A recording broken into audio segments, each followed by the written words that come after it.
olive oil, we want the first press of the juice. This is the first juice that runs off out of the cacao. This is called the miel de cacao, or the cacao wine, cacao honey.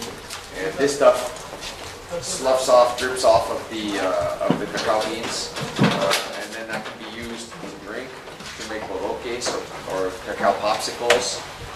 You can also make jaleas, jellies, jams, and a wine or a liqueur from that stuff.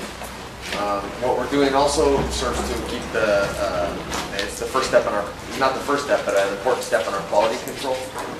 The first steps of quality control are selection of the farms, and then selection of the beans once we're up in the field. But really this is an important part too, because what we're about to do, it's not common in the industry.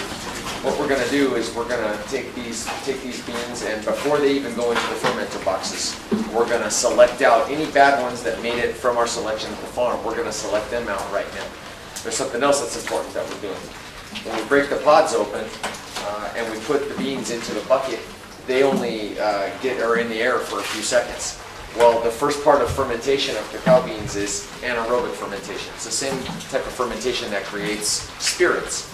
Well, basically that's yeast and sugar combining in the absence of oxygen to create alcohol. And the problem is, if these don't get some air, there's not going to be enough yeast. The yeast that we depend on, we don't add yeast. The yeast is in the air all around us. We're constantly breathing its spores.